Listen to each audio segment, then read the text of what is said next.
For now, this week we're kind of leaning towards our Asian fusion flavors. What I kind of like to show and what I like to do for my own meal prep is keeping everything kind of separate and then mixing and matching throughout the week as you see fit. So you can do a Tupperware for every day of the week that looks exactly the same. And if that makes you feel in control or helps you in your, timing in your schedule in your life, that's awesome. I do more of the partial meal prep, and that's what this class is going to be about, where you get a lot of your stuff done in advance, but each day you might have to put in about 5 minutes of work to finish your dinner, and that to me means that I can have something a little bit different every day and I'm not eating the exact same thing over and over again. So, but if you do that, that's fine. And you can do that with all of these things. You can build your Tupperware ready to go with all of this stuff, and so you have a really healthy assortment of foods. But like I said, I'm going to be keeping things separate. Our menu for this meal prep includes marinated chicken, which we're going to sear and bake. If you want to keep it vegetarian, extra firm tofu would be a really great alternative for this entire week's worth of prep. We're doing brown rice, plain, because then you can use it for lots of different things. Roasted broccoli, I'll get into that. We're going to shred some cabbage, slice some carrots, make some quick pickles, the sort of sweet and sour spicy Asian kind, and then a couple of sauces. One is a stir-fry sauce and one is a salad dressing, a vinaigrette. All of these things kept ready to go in your fridge can equal lots of different meals and lots of different combinations of really, really healthy stuff. And we have Amy here to talk about some of the better benefits of some of these ingredients and maybe give us some alternative options that might even be healthier than some of the things that I've chosen. And we're all going to learn from each other. So I'm really excited. The first thing you want to do is sort of assess what's going to take the longest of your meal prep. Today, that's our brown rice. Brown rice, if you're cooking it from scratch, takes about 40 minutes, depending on the quantity that you're making. I'm going to be doing like a one-person batch. So I've got I'm going to sort of show you guys around a little bit really quick. I've got a small pot with half a cup of brown rice and 1 cup of water. It's always a 1-to-2 ratio for brown rice. I've got a small pot ready to go to make my teriyaki stir-fry sauce in, my sheet pan lined with foil, which I'm going to roast my broccoli on, and my classic cast iron for the chicken. For meal prep, to make things easier for yourself, it's always a good idea to just get everything out. Get yourself ready for whatever it is that you're going to be making. I've got all of the different ingredients that I'm putting it into any of the sauces, marinades, whatever that I'm making today. Everything is out and ready to go. I have already, part of the dishes, prepped out all of the veggies, which means they're all washed and drying. You want to wash and air dry any vegetables that you're using. We're not going to peel the carrots. I just scrub them really, really well. Broccoli, cucumbers. I've got Napa Cabbage, so I've picked the leaves that I want to use, and I've rinsed them and dried them off really carefully. Scallions, carrots, all of our good stuff. So having everything ready and out means that you're going to get this done really, really fast. It's going to be a really quick process. So since our rice is the longest, you get that going first. I want to turn this on to a high heat so it comes to a boil. Once it comes to a boil, I'm going to turn it down all the way to a simmer, cover it, and let it cook, like I said, for about 35 to 40 minutes. You can cook your rice in a vegetable stock or a chicken stock if you want some extra protein into your food. It's great for flavor. It's not necessary though, so plain water is also super budget friendly and great for our health. It doesn't add any of that extra sodium. I'm not salting the rice because all of the other food that we're making this week is going to have plenty of flavor, so you don't need to do that. Just want to bring it up to a good high boil, turn it all the way down, and then let it go. So once that is working, the next 2 steps we want to do is marinate the chicken really quickly. If you want to marinate it overnight or a long time, that's fine, but using chicken breast, which I'm using here, boneless, skinless chicken I've cut into strips, you don't need to marinate it very long. It absorbs flavor very quickly. In fact, if you let it soak with too much for too long, it can kind of toughen it up, and it toughens the muscle, and then you get kind of chicken jerky when you cook it. You don't want that. So a short marinade on chicken breast is fine. I didn't send a recipe for the marinade because it's sort of chef's choice. We have all of these amazing flavors that we're going to be using for our vinaigrette, our stir-fry sauce, and when we roast things, like I'm just gonna kind of pull my favorites from those to make the marinade. I'm gonna use some soy sauce, some sesame oil, a little of the rice wine vinegar, sambal because I like spicy. If you don't want spicy, then don't add any spice to your chicken because it's gonna go in all your food all week. So you want to make sure that it tastes the way you like it. The reason though that we're making a stir fry sauce is because you can actually dress the chicken again. So it doesn't need to be heavily seasoned or flavored at this point. Low sodium soy sauce is always a little bit better, right, Amy? Yep, cuts the sodium quite a bit. Not everybody has to worry about sodium, but it never hurts to cut back. A lot of people do have high blood pressure, so that's definitely a concern for a lot of people. Even if you don't, like, we're gonna add a little bit more soy sauce in the vinaigrette. There's soy sauce in the sauce. There's enough flavor in all of this stuff that we don't want to overdo it ever on the amount of sodium that we're putting in. I'm just drizzling in. That was about a tablespoon of soy sauce, about a teaspoon of the sesame oil. Sesame oil is very strong in flavor. You don't need much. It can overwhelm everything else that you're doing. That was about a tablespoon of the rice wine vinegar, and that's unseasoned. So if it's seasoned, it has a little bit of extra sugar in it, which is great for certain things like dressings or certain sauces, but I like to just control the sugar that I put into the food so I get unseasoned rice vinegar. This is sambal, which is a garlic chili paste. It's delicious, packed full of spice and amazing flavor. This is sambal olek. Yeah, it's pretty natural ingredients. Peppers, salt, vinegar, garlic. It's pretty simple and delicious, and it goes a long way in terms of spice, so you don't need a lot. That was about a teaspoon. I'm just going to make sure that this is all really well coated. I'm using kind of a shallow dish so that it can all lay in the marinade, and it's not just one piece getting soaked.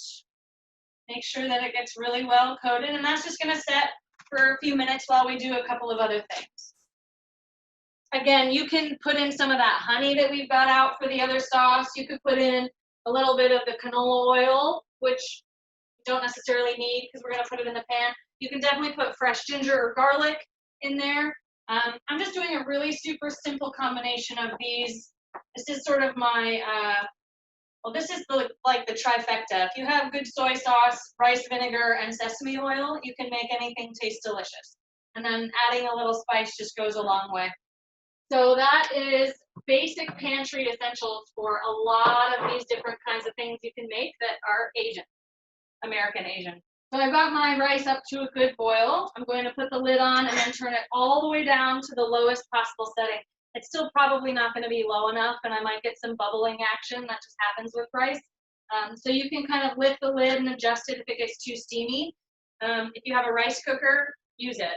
No shame in that, letting it do it for you. It comes out perfect every time, and then you don't have extra heat on your stove. It's great. They sell really good ones in Chinatown, some of those shops that have a lot of kitchen essentials, but you don't have to spend big bucks for a good rice cooker if you're looking for one. You send me a message and I'll help you. So rice is going, chicken is marinating. The next thing we want to do is cut our broccoli and get that kind of tossed up because that's going to need to go in the oven to roast. Those are the things that are going to take the longest, and then while those things are working, we will be able to get all of our little tedious prep stuff done. So this whole thing should take less than an hour.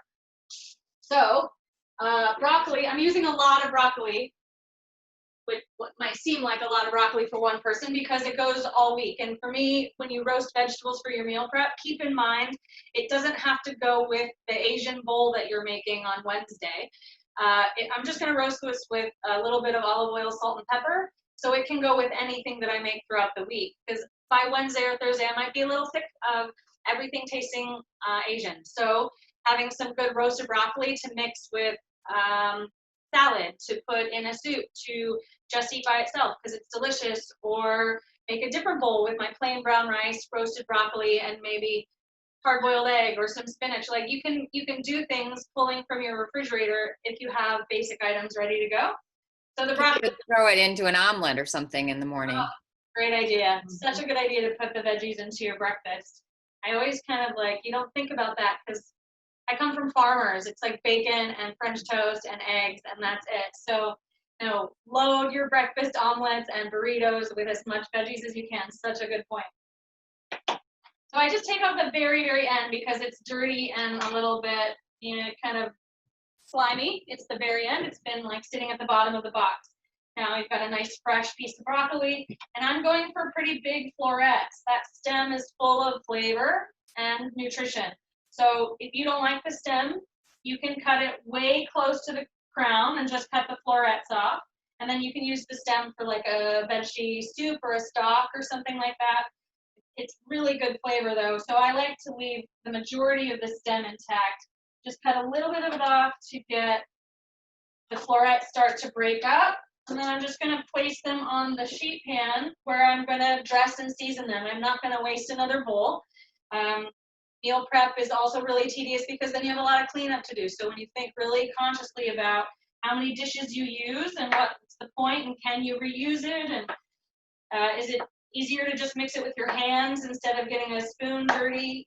Think about that, because then meal prep isn't going to be as daunting for you because the cleanup will be a lot easier. And that's why I love when you can prep it all in one go, right? So not every night you're pulling out your cutting board to cut up broccoli or cut up your chicken. Makes a huge difference. Sure does.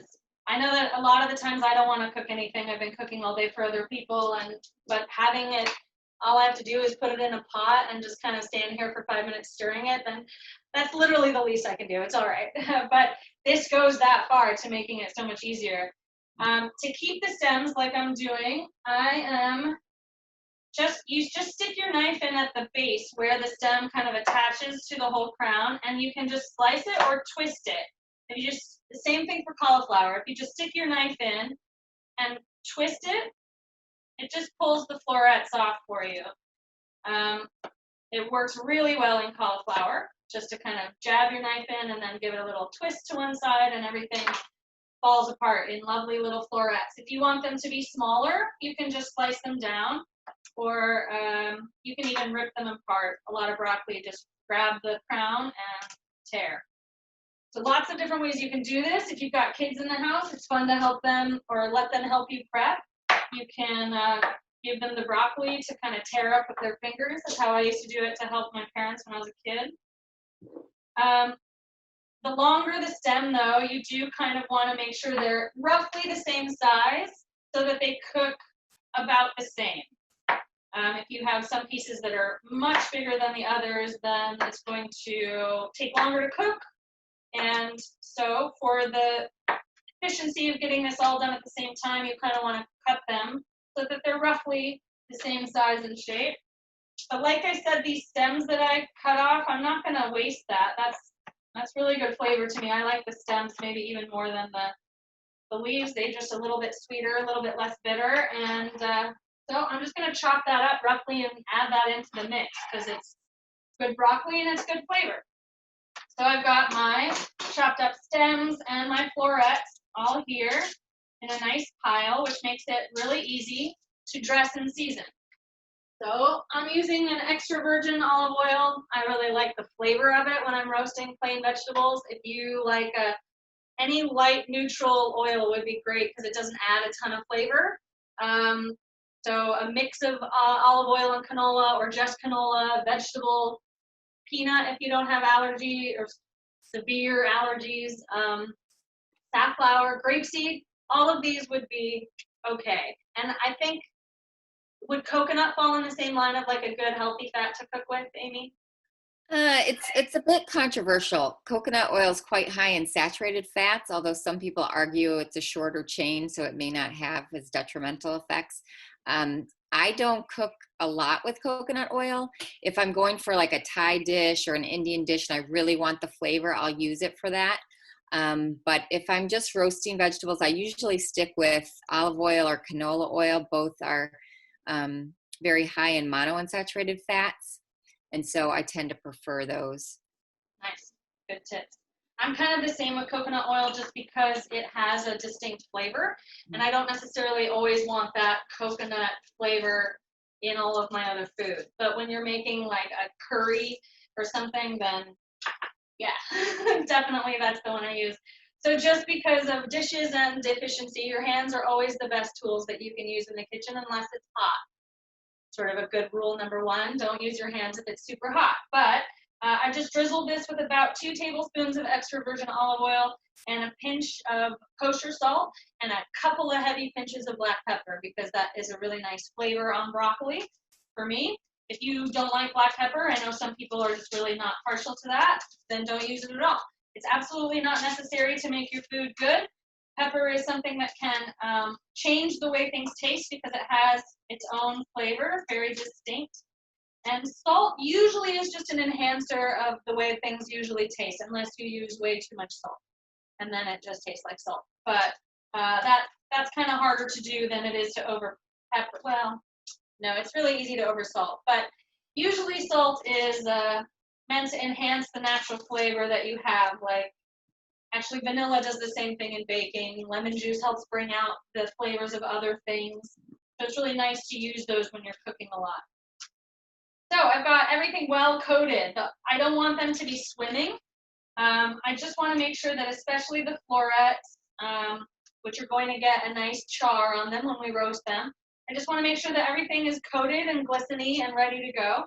So that is going to go into the oven in just a minute. Kind of want to let that set for just a couple of minutes because it's not going to take long. Broccoli doesn't take long to roast in the oven at all. It's about, I've got my oven at 425 for all roasting of all vegetables. It just is a standard temperature for me. And so all that means is you just take certain veggies out earlier than others. So broccoli doesn't take very long. I want the stems to get fork tender. And I want the florets to get like a nice char color to them, but they can burn. The florets can get like too charred. So you're looking for a fine line here because broccoli has a good amount of water. When you're doing vegetables that have a lot less water in them and more fiber, it's going to take a lot longer to cook. The broccoli, probably about 6 to 8 minutes total in a really hot oven. Depending also on how you cut it. If you cut yours really small, some people like it that way, then it's going to take maybe 5 minutes. You got to watch it carefully. First, though, I want to get the chicken going because that is also going to go into the oven. And once I've got these steps ready, then we can kind of move on to the faster little jobs. Yeah, you can see well enough there, I think. Okay. The chicken has been marinating. It's got nice, good flavor. I can tell the chicken breast has even kind of soaked up some of that soy sauce color. You can smell it. It smells amazing. I wish you could smell that. So I'm going to set this. Nope, that's a dirty fork. I'm going to use it. So turning on your cast iron pan. High heat to start. You want to let it get hot. The pan needs to get heated all the way through, and then we want to put our food into it. That's the same for any sauteing or searing that you want to do. If you haven't been in a class before, you want to ha-ha your pan, something that I learned in culinary school. So you're heating the pan, then adding the oil, then heating the oil and adding the food. So you ha-ha the pan. And that will ensure a really nice caramelized effect if you're trying to saute or sear something to get a browning effect. If you're just trying to sweat something out to cook it tenderly, then you don't want to do this. This is for a saute or a sear, which is the intent is to get a caramelized side on one or both sides. So to do that, you want to really make sure your pan is hot first. Then we're going to add just a touch of canola oil, just a plain neutral oil. It's just going to help make sure that our chicken doesn't stick right away. I didn't put any canola oil in the marinade because I knew I was going to cook with just a little bit of it here. And it's literally, that was I'd say a teaspoon and a half. I just am trying to cover the bottom of my pan just enough so that it's all coated. That's it. Don't want, not frying this chicken by any means. Once this starts to get hot, then I'm going to add the chicken. If I put the chicken into the cold oil, then you get kind of a steamy effect on the outside, and that's not what we want. We want a good caramelized sear. That's how you develop a lot of flavor, by letting it caramelize and cook at a high heat. But remember that you're in control of the heat situation, and so if it starts to look like it's caramelizing too much, You got to adjust your temperature. So I'm bringing this up on a really high flame, but then I'm going to turn it down to medium. I can tell that my oil is hot because it's starting to separate itself and kind of cool to the edges of the pan. Get a little like swirly so you can see different action in the oil. That means it's hot. You can also get a little drop of water on your fingertip and from a distance kind of test it. If it splatters, then you're good to go. But you definitely want to make sure the oil is hot before you start. I'm going to lay this in.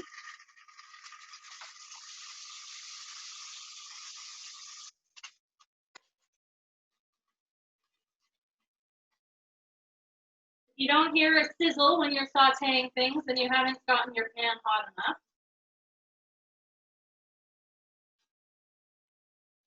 You can cut your chicken into pieces to start with, if that is easier.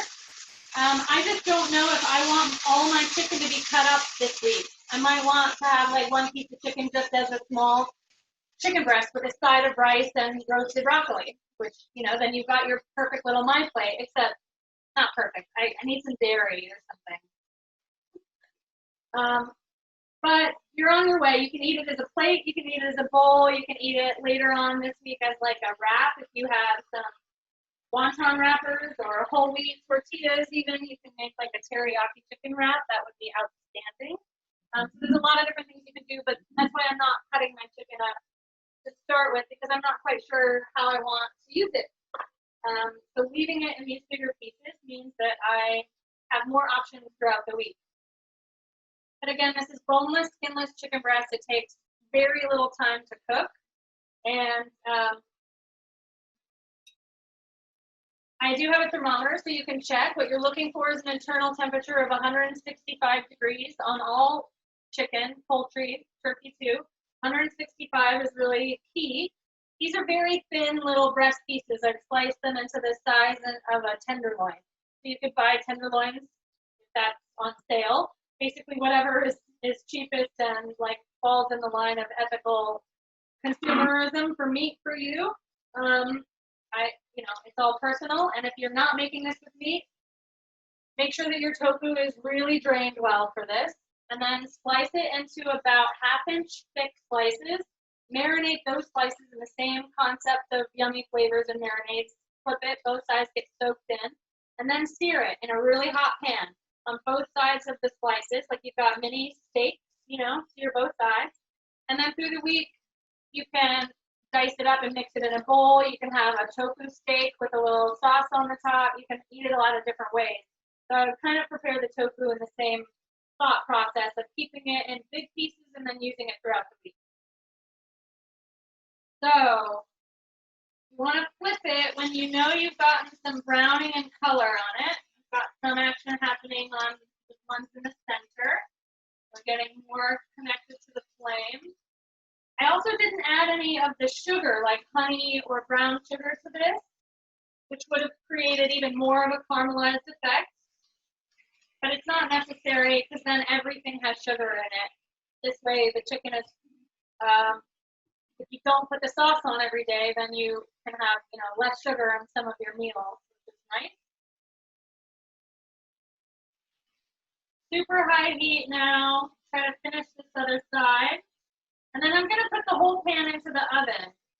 That's another reason why I really like using cast iron pans, because it doesn't have any plastic on it. It can go right into the oven nice and safe. If you do use a skillet that has plastic on it, then just transfer your chicken to a cooking sheet, and then it can finish in the oven. If you're using very thin slices of chicken breast, which I know you can buy on the market, I think they're called like butterflied or fillets, they're thinned out. You will probably be able to finish it just on the stovetop because it doesn't need to cook very long. They're very, very thin. Just make sure that it's at 165 degrees. If you don't have a thermometer, then you tell that by cutting into it and making sure that all the fibers look stringy and like you can pull them apart and there's no pink juices, there's no like gelatinous meat texture. It's all very cooked, stringy fibers.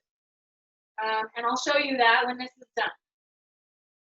Okay, I've got some good browning on a lot of these. My marinade is starting to cook away and evaporate, which is good because it's going to caramelize. I'm going to now put this into the oven. I'm going to turn my heat off. I never use oven mitts. They tend to get really unsanitary the more you put your hands into them when you cook, and no matter how good your washing machine is, I just don't trust it. I use clean, dry towels all the time for handling anything hot in the kitchen. You just really make sure that they are dry, because if they're wet, they'll conduct the heat even more and hurt you very badly. So I'm putting this into the oven, 425, so that's going to take about 6 minutes to finish cooking through. And I'm going to put in my broccoli. So these can all get to work together and have a big roasting party, and it's going to be delicious. And our rice is still working. I'm gonna you can always check your rice. You don't want to leave the lid off for a long period of time, but don't let anyone tell you you can't open the lid. It's okay, it's not gonna ruin your rice. Just kind of give it a little poke. You want to make sure that your water has not completely evaporated or that your rice is done or not. So I'm making such a small amount of rice here because I'm only one person that I'm prepping for. My water, it looks like it's already evaporated. So I kind of need to give it a check. Here. You can kind of see a tiny bit of water starting to pool there as I tilt it, but mostly that looks like cooked rice. So I'm going to taste it. I'm going to just give it a little try and see if it's cooked all the way through to my liking. And if it is, then I'm just going to kind of put that lid back on and let it stay warm off to the side. Okay. It needs to finish evaporating that tiny amount of water in there, but then it's going to be perfect. So I'm just going to leave the lid on and leave it. So Julia, I noticed that you didn't stir it at all. Is it important not to stir the rice? No. I should have said this at the beginning. What is important is to rinse it first under cold water to make sure that there's no like dirt or grass seeds. That's just common practice with any dry rice or dry beans. Always rinse it under cold water and kind of like sift through it and look at it and make sure that you're not cooking any grass or rocks with your food. That can happen. And in that process, you're kind of like helping to separate the grains a little bit. If you're making a big batch of rice and you put it in with your water, you want to stir it at the very beginning, which I did. Unfortunately, I had this already in the pot when we started class. So when I put the rice and the water in the pot, I gave it a stir just to make sure that none of that rice was like stuck in a dry clump and the water hadn't really gotten it moving yet. But then after that, I don't really want to mess with it. Once that water has finished absorbing into the rice, then I'm going to use a fork to fluff it up.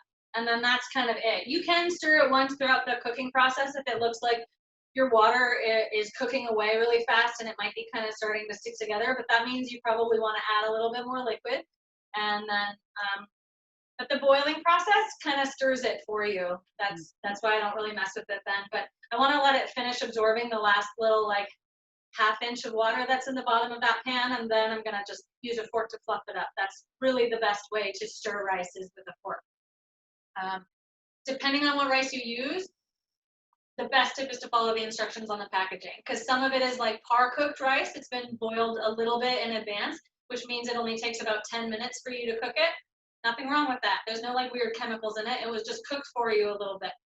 You read the packaging, because if you cook that for 40 minutes, you're gonna completely have like such disgusting mush in your life that you don't want. So read the package. If it's basmati, it takes longer. If it's jasmine, it takes even longer. Like it really depends on the rice.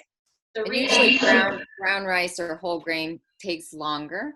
Yeah. But the good thing is you're getting the fiber and the nutrients, right? When we take away the bran and the germ to make like a white rice or white bread, we're losing all the fiber and most of the nutrients. So there's a lot of B vitamins and minerals in grains, but if we're eating refined grains, we don't get the benefits of those. So even though it takes a little longer, it's certainly worth it to try to have the whole grains. And if you're like me and you forget to start the rice when you should have, you can always buy some frozen brown rice or. Oh yeah, nothing wrong with that. Here, I have some. They have them at Trader Joe's. I think they have them at all different kind of stores. This is the like store brand from Bonds, the like O Organics. And it's just rice. So it's, some people worry like, oh, is there extra ingredients or preservatives? No. You always check the label because you never know. But that's great for a backup. Like if you are running short on time one night and you don't have 45 minutes to make your brown rice, pop in a bag from the freezer.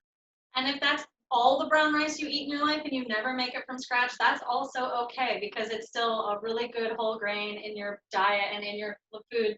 People, like, there should be no shame. Don't let anyone wave that bell at you if you're making frozen rice. It's okay. I have it. Like, in a pinch, it's really great to have around. If you can't get your meal prep done one week, you still can pull things together that are really healthy. So don't let anyone make you feel bad about that. We have got a couple things just to cut. I do like to make sure that some of the meal prep is just raw, healthy, fresh food. Again, you can use it in different ways. It doesn't have to be in the Asian thing. I can put these carrots in any salad. I can put this cabbage in any sandwich or wrap or anything. So having it just helps make I don't have to be as creative throughout the week. Like I said earlier, I don't peel the carrots unless I absolutely have to. There's some sort of like really bad blemish, but if you just scrub it really well under cold water with either a vegetable brush or like a clean sponge, the scrubby part of a sponge, if you just use that for veggies and not dishes, don't mix the two. That's what I use. I use those green scrubby brushes, sponges that you can get, and just scrub the outside really, really well, make sure that any dirt and impurities are gone. But if you remove the peel, you're removing a bunch of the good stuff, right, Amy? Yep, you're taking away some of the fiber. But it's still going to be nutritious even if you take off the peel. If you really can't eat the peel, if it's a personal thing, if you don't like the way it looks, if your kids just won't touch it, then please, it's okay.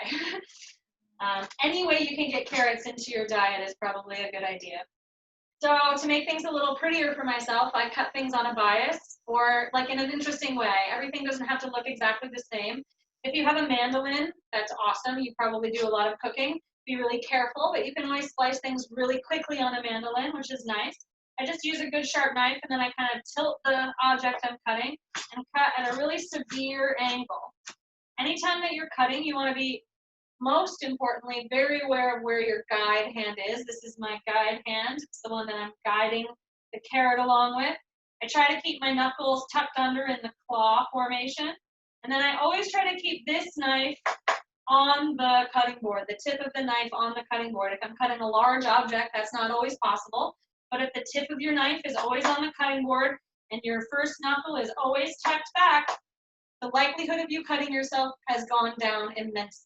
Not saying it's not going to happen, but it's gone down a lot. So you just be really careful and really aware of where your hand is. And I'm just slicing these into long biased coins, we call them. It's about a 1/16 of an inch, millimeter or so. Kind of thin, because then when I cook them, they don't take any time. If I wanted to, on a Tuesday, come home and like have some roasted carrots with my stir fry or something, it would take 2 minutes for these carrots to cook.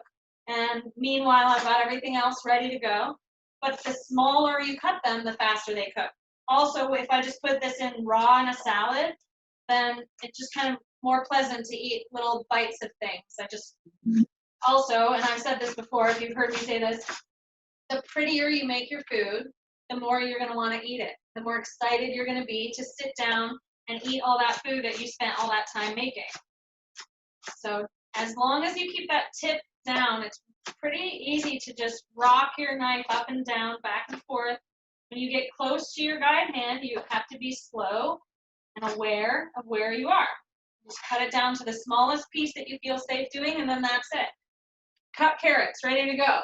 So having your containers and your options of like how you're going to store things for your meal prep is also really important, because you want to do this every week. Having things that are washable and reusable is also pretty important. We want to talk about like sustainability and helping the environment. There's all kinds of a million things on the market that you can get that you can rewash, reuse. There's rewashable, usable Ziplocs, which is these are.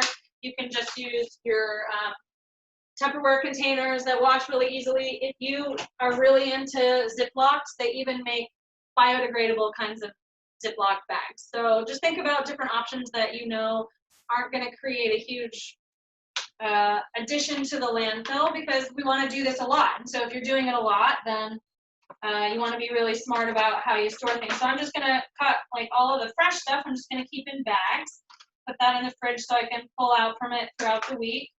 These sliced carrots, sealed up nice and tight in a bag, are going to last all week.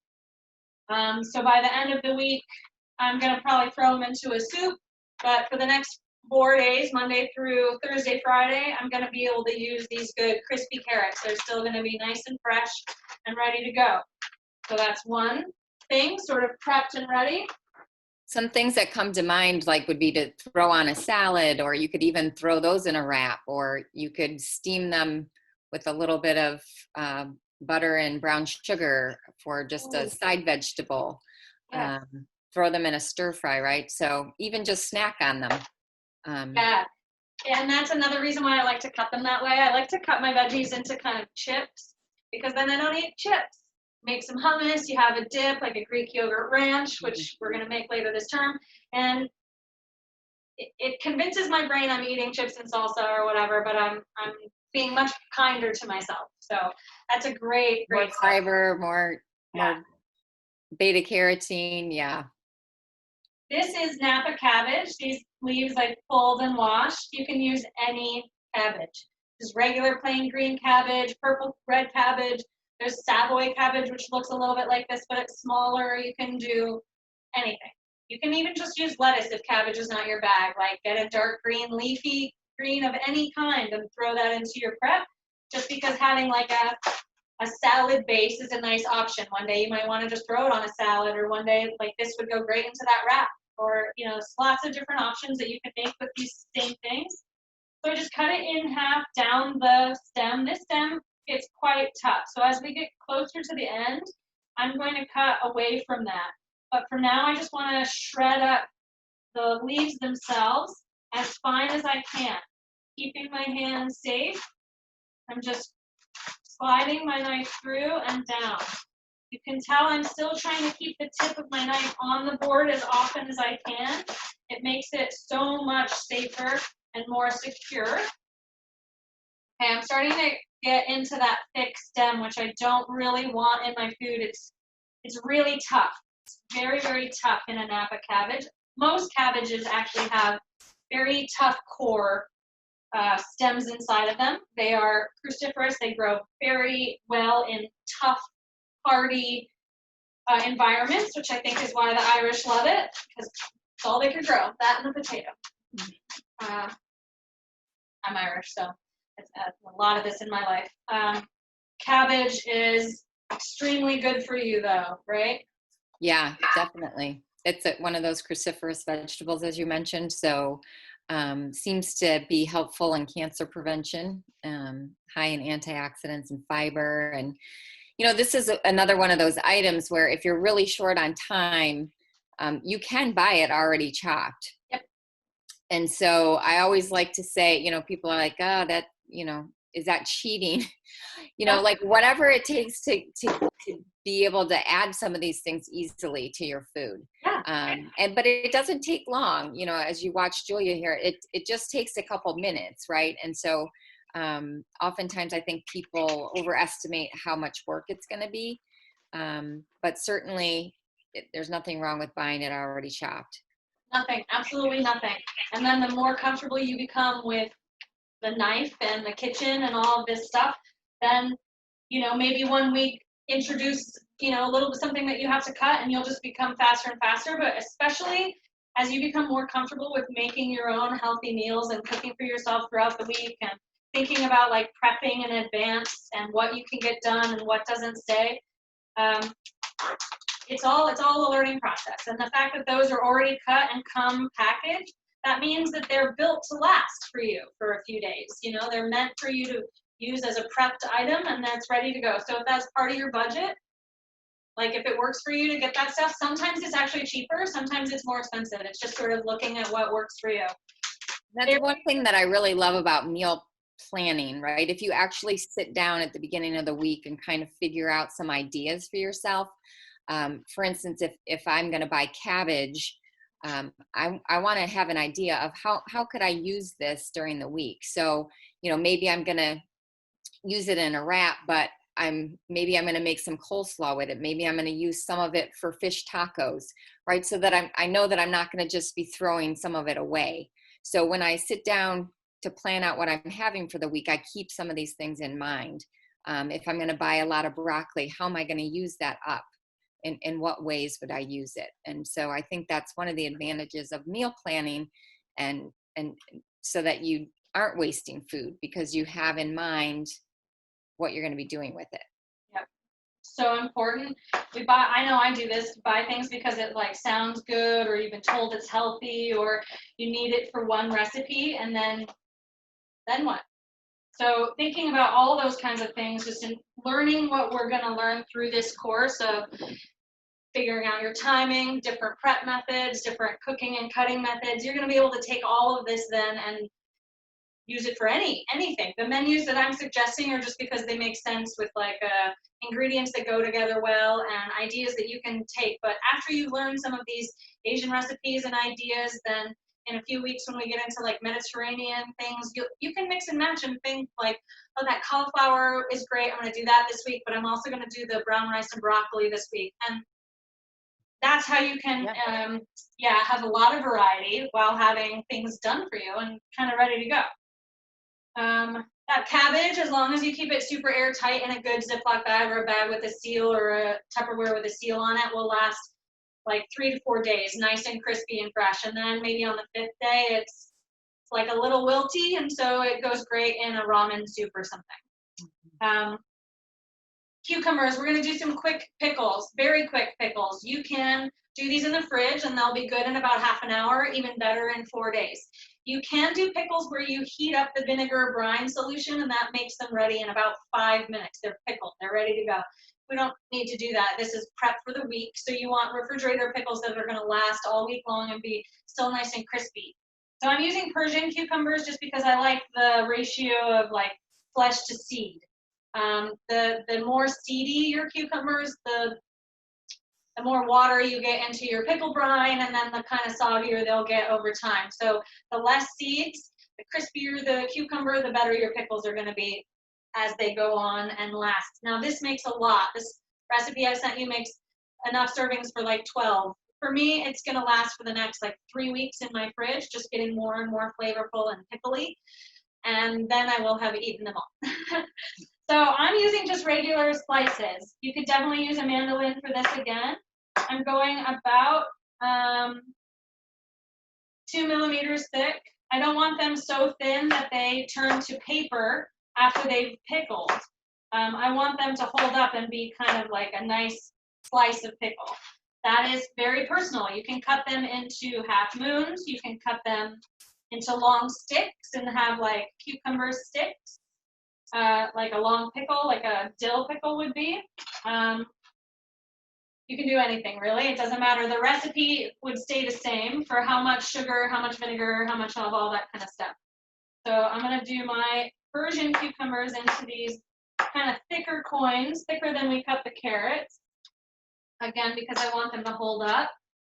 And then I'm going to just put them in a Tupperware container, the same thing that I'm going to store them in. And I'm going to pour the brine over that. Super simple. So cutting the cucumbers might be the more time-consuming part of this for some people.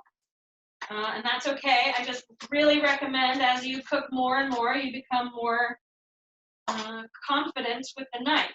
As long as you are aware of where this hand is and aware of where the tip of your knife is, you're going to be a lot safer.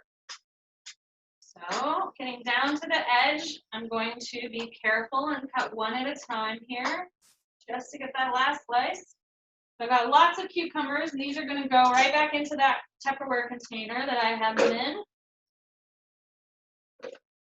The recipe is simple. You can make it just sweet and sour pickles. I'm adding the chili flakes because I like things spicy. So these can be sweet and sour or sweet, sour, and spicy, which is a wonderful combination. So the recipe, I am making a full recipe for Persian cucumbers, 1 cup of rice vinegar. Again, it's the unseasoned because you're going to be using some sugar, and that way we can control the amount and the flavor and the seasoning. So it's a full cup. It's all rice vinegar. If you don't have rice vinegar or you don't like it enough or you want to use a different flavor, I hope I have enough for the salad dressing. That's okay. So 1 cup, you know what? I'm going to mix this all together into this measuring cup because then when it pours over the cucumbers, it will be already blended. So 1/2 cup of sugar.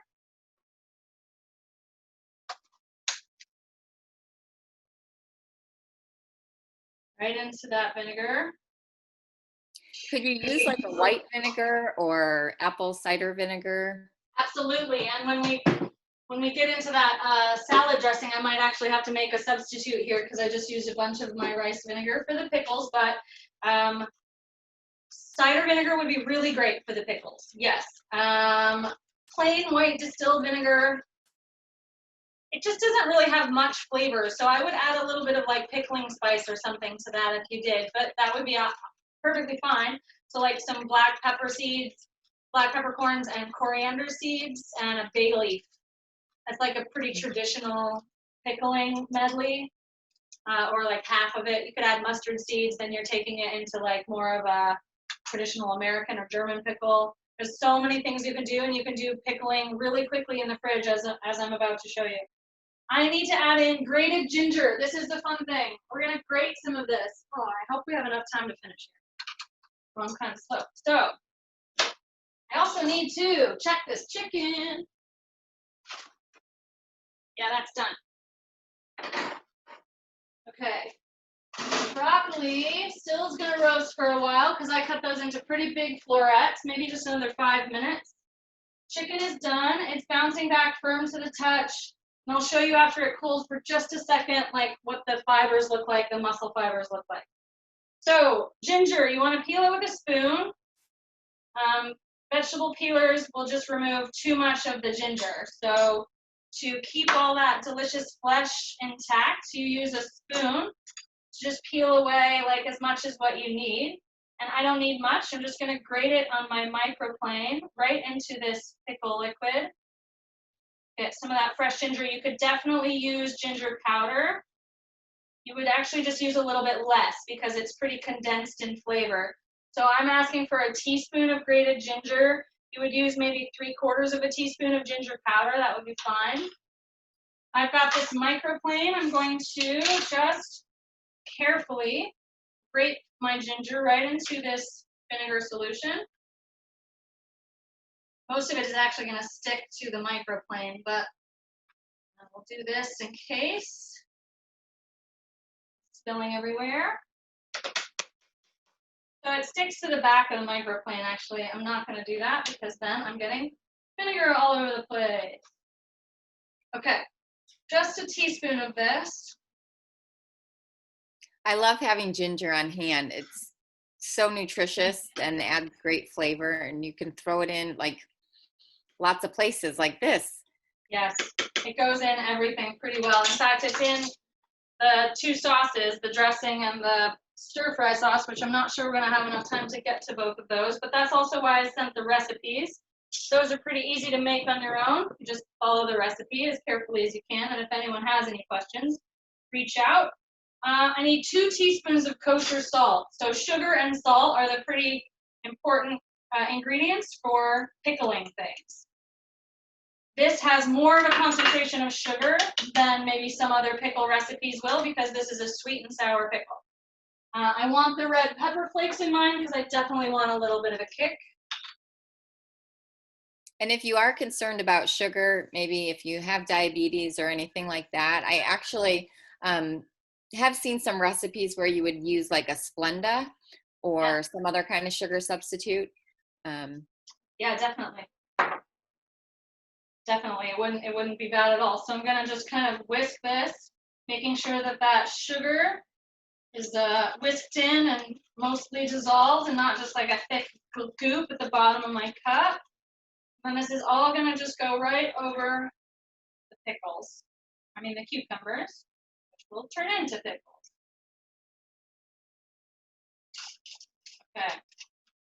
So you do want to make sure that it gets pretty fully submerged. So as this settles in, I might need to add a little splash of a different vinegar.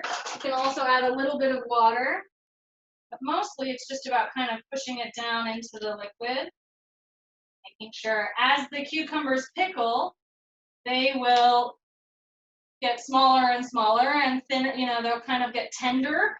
And so this will all settle in on itself a bit. But that's going to start pickling itself quite nicely. Set that aside. So that's done. That prep is easy. The chicken is done. The broccoli is almost done. I'm going to take this out. I want to show you this chicken really quickly.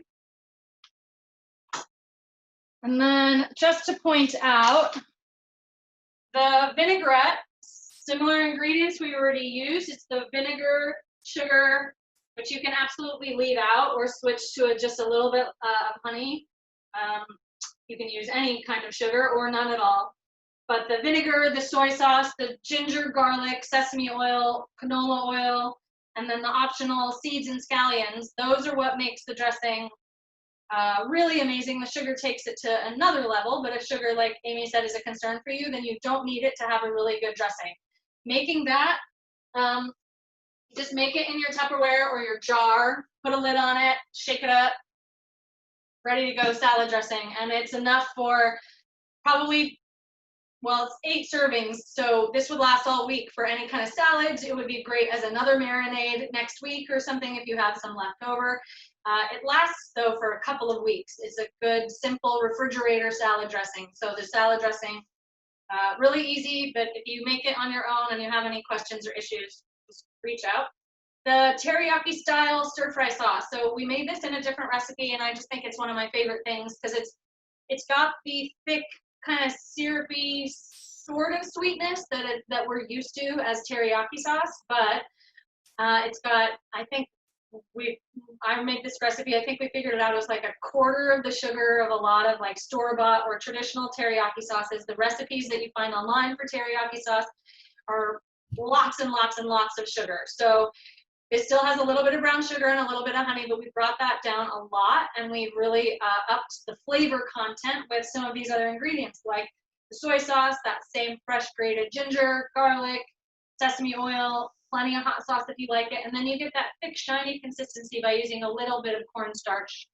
And that's all listed really carefully here in the recipe, how to make it. It's pretty straightforward recipe. So unfortunately, we won't have time to get to making those here on camera, but if anybody has any issues or has any questions about it or substitutions about it, then let me know. I do want to show you this chicken. So I'm taking my thickest piece of chicken. The rest of them are a lot thinner and smaller, flatter pieces. So if you find the thickest piece of chicken in your mix, then if it's cooked, then the smaller pieces are all going to be cooked. That's just science. So I'm going to cut it right in the fattest part to make sure, because if the fattest part is done, then the whole thing is done. And you can see that it is not pink. There's no bloody juices. And the most important thing is you see how that muscle is stringy and pulls away in these kind of muscle fibers. There's no soft, squishy, raw, pink meat. That is very important. That's how you know that it is very well cooked. But I'm not sure if you can see, it's still actually quite glistening and moist. We didn't want to overcook chicken breast. That can be really unpleasant and rubbery. But you've got these nice, stringy, finished muscle fibers. That's how you know it's done. Also, no pink. Also, if you have a thermometer, definitely use that. Chicken is done, so I'm going to leave that whole, like I said. Really important, if I say anything before we go, make sure you let this all cool down to room temperature. before you put it away in your fridge. Whatever meal prep you do, don't ever put hot food away closed up into your refrigerator. It is still in a very, very like danger zone. They call it the food safety temperature, the danger zone. If it's coming down from the safe temperature, which is 165, and it hasn't quite gotten to room temperature or below, that's dangerous. That whole area is where like bacteria can grow. Things are really dangerous. If you put hot food in a closed container away in the fridge, you're creating like a sauna of life, and it's just very unhealthy, very unsafe. Make sure that any hot food, whether it's meat, vegetables, pasta, anything, make sure you let it cool down to at least room temperature before you put it away. That's our first meal prep class this week. I know it's a lot of information, and I hope that the lists and the recipes help. Like I said, you can find me on Instagram. Amy's email is available if anyone has any questions about details. It would be fun to hear how you use these throughout the week too. So yeah, get on there and maybe say how you put together meals. Like I'm envisioning like even cooking up some soba noodles or something like that, and having the chicken and the veggies in there. Yeah, that's a great idea. Any little thing that doesn't take too long that you can kind of vary your food throughout the week, but have the like big jobs kind of done for you, it goes a long way to making it more fun to cook, more fun to sit and eat, and we all have a little bit more time in our lives. Mm-hmm. If there were any questions. I don't think there are any questions. Okay. So. Perfect. Well, thanks everyone for joining. I'm going to stop the recording.